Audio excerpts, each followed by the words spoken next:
if you guys are new to forward driving and camping and you're not sure about what gear you need to take with you or what you might need to do to make your forward drive a little bit more safer and a little bit more capable off-road, then stay tuned to this video and I'll give you guys a bit of a run through on what I've learned in the last year, what modifications I've done to my Hilux here, and what sort of gear I take with me when I head out to the bush on my adventures. So let's get into it. My car is a 2004 model diesel Hilux. When I purchased this about 2 years ago, it was completely stock standard, about 400,000 kilometers on the clock. It did have the bull bar on there, however, already, and quite a basic UHF setup. Since then, I have made quite a few modifications. Starting with, the first thing I did was change the tub over for the aluminium tray up the back there, which I now have set up as my bed, and that came off my previous Hilux as well. So we had that to start with. Then we got the cruise control installed from my old Hilux as well, as these models don't come with cruise control. So I'll run through all the modifications that we've done to this Hilux, kind of in order, if I can remember, from the things we've done from first, and kind of list through up to what we're up to at the moment. So to start with, first thing we put on was the snorkel. So I've just gone with the Safari snorkel. It was kind of the easiest one for me to purchase when I started, and to be honest, so far I haven't had any problems with it. I had it installed by my local mechanic and still running the standard airbox and air filter. And so far I've done a couple of river crossings, gone through a fair bit of mud, and I haven't had any water get inside that airbox yet. The next thing I had done after the snorkel was the winch. I've gone for the 12,000 pound Dominator Extreme winch. I haven't had any issues with it whatsoever, although when I purchased it, I was told that the winch was too big for my bull bar in my car, but I've had no issues over the last year, and I've used it many times to get me out of trouble and others out of trouble as well. Now the winch does connect to my car battery, and I do tend to have the car running when I'm using the winch, so it does take a lot of power, but it does have a on-off sort of switch here, which you can turn the switch on and off. And then I have my handheld controller, which is plug-in, and it also has a Wi-Fi or Bluetooth one that connects in here as well without the wires. Now the next thing I had put in was some diff breathers. Obviously I got that snorkel on, so I was definitely keen to get myself through some mud or get myself through some river crossings, so I thought diff breathers are definitely the way to go. Keep that water out of the diffs, and also have the breathers up quite a lot higher. I've installed mine just up here in my engine bay. It did come with a transfer case and gearbox case fitments as well, but I actually was told that I wasn't able to fit them, and I actually didn't do any more research on that. But I have got the diff breathers installed front and rear, and that was quite an easy install that I actually did myself, running the cables from the diffs down to or up into the engine bay. Now the next one on the list, I'm sure, is everyone's favorite, and that is getting that suspension upgrade and getting some nice big tires on there. So I've gone with a 2-inch lift with a Tough Dog suspension kit. Then on the tire side of things, I've gone for the Toyo Open Country Mud Terrains. They're a 235/85 on a 16-inch rim, and so far I've been really happy with this whole setup. The tires have worn in really well so far. I haven't had any dramas with them puncturing or anything on sharp rocks or anything like that. I do usually run about 18 PSI in these tires, and then depending on what I'm doing, I might drop that down a little bit more as well. But 18 PSI is a really good start, and the lift kit has gotten me to where I need to be. Of course, in these IFS vehicles, you are quite limited with what you can do, but I'm loving what I've done with this so far, and it's been quite a bit of fun just getting out in the bush and testing out this setup as well. Once I got the suspension and tires on the car, I started to realize that there's a lot of underbody damage that can happen when trying to climb up or go down certain rock steps and everything like that you encounter out in the bush. So the next thing I got done was bash plates. I got these bash plates sent up from Victoria. Just a 2-piece, which covers my front end here, and then just under the diff here as well. And further up the back, I also have the transfer case bash plate, which is quite handy to have because you don't want to come down on that transfer case there either. Once I got those bash plates on, I thought I'll get myself some rock sliders on and protect those door seals as well. Then next on the list was the dual battery setup. Now I've been doing a few overnight trips, up even the 2 nights so far, where this comes in really handy. I run a 12-volt system in the back tray, which I can charge phones and that on while we sleep.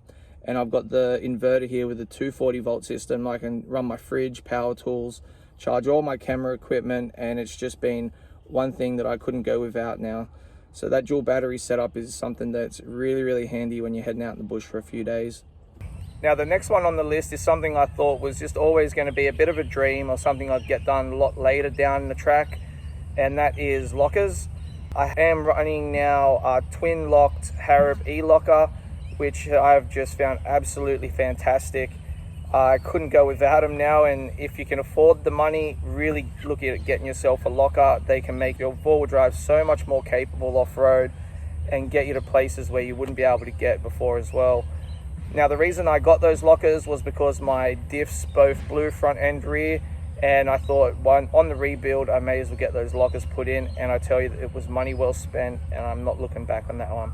So there's a couple of other little things that I want to show you that I've done, just so you've got a bit of an idea, and you might want to do that yourself. Is I've got a under tray water storage now, which holds, I actually don't even know how many liters of water, but it is really handy. I use that for washing hands and stuff like that. And I've also put in this slide out tray table here, which I push in, slide out, and then I can do all my cooking and stuff like that on there as well, which I found really handy. Now I'll talk about some of the gear that I take out with me when I head out in the bush for camping and just for forward driving as well. So we've got a few things here I've laid out. First of all, I want to talk about this safety beacon. So this here is, if you're ever stuck out in the bush, it's for emergency only. This will send out an SOS signal, and you'll be able to get found where you are. So if you're in real trouble, this is really handy to have.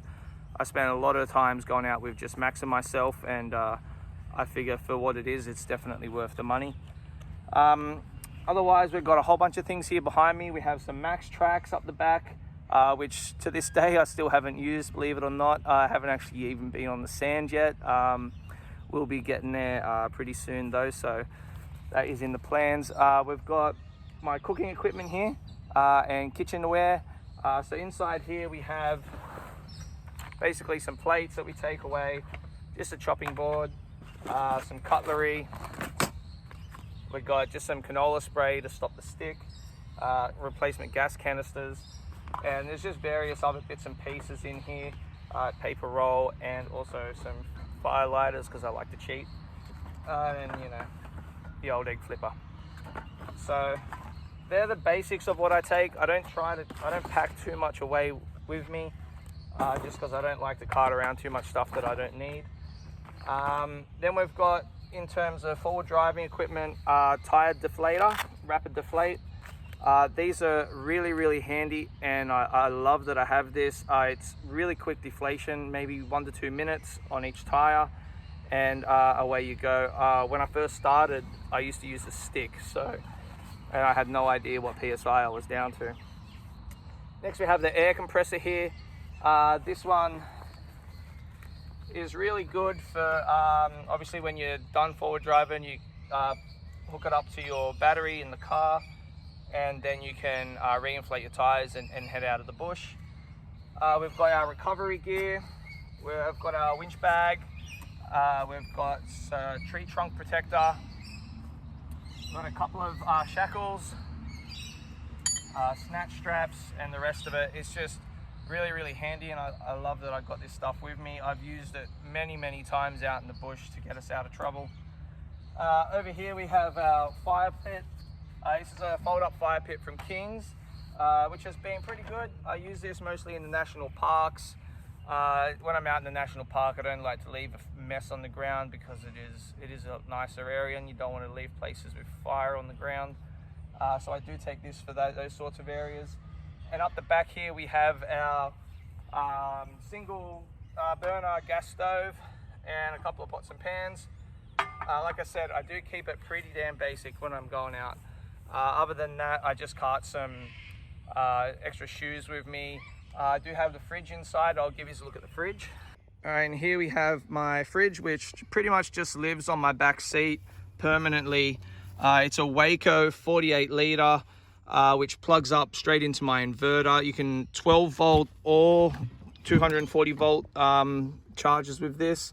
At the moment, there's just a couple of things in there, my beer and a few bits and pieces. So this one stays in my car permanently, and I just love having that fridge in there. I even use it to take my food to work each day and keep it cold. All right, so my GPS is the Garmin Overlander, which does have like normal map tracking for the road, and then does have a explore function, which is really good. It shows you it shows you a lot of the tracks that are off-road. As you can see, these black and white ones are all off-road tracks, and then it does still show you the main ones as well, like the main roads.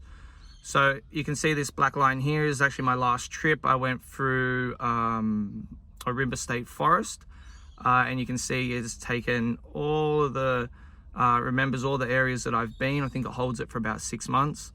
So if you ever go back there, you know where you are. But for those of you who watched that video, you can see I was trying to get down to the river so many times in that video, and I just kept getting blocked.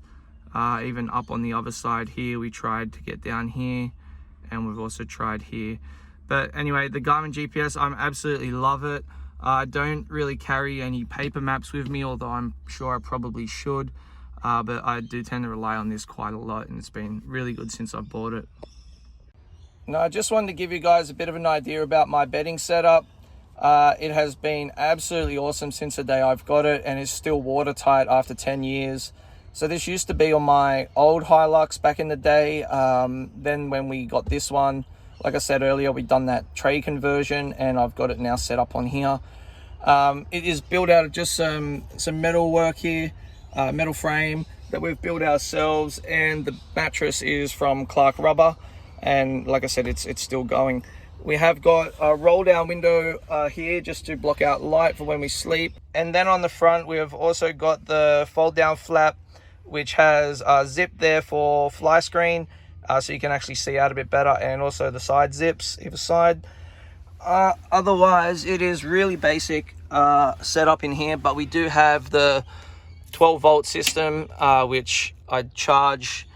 You can have USB charge at the bottom, and the whatever the lighter sort of style charge, I'm not even sure what they're called. And I've just put a little hook up here just to hold things. And that about sums it up, guys. I'm sure there's a few things I've missed out there, but I really hope that was helpful and get you guys started on your journeys out into the bush as well. If there's any questions you guys have, leave a comment in the comments below. I'll get back to you as soon as I can. But if you want to see some more videos, subscribe. We're going to be out in the bush adventuring and camping again soon enough as well. So thanks for watching, guys, and I really hope that this video has helped.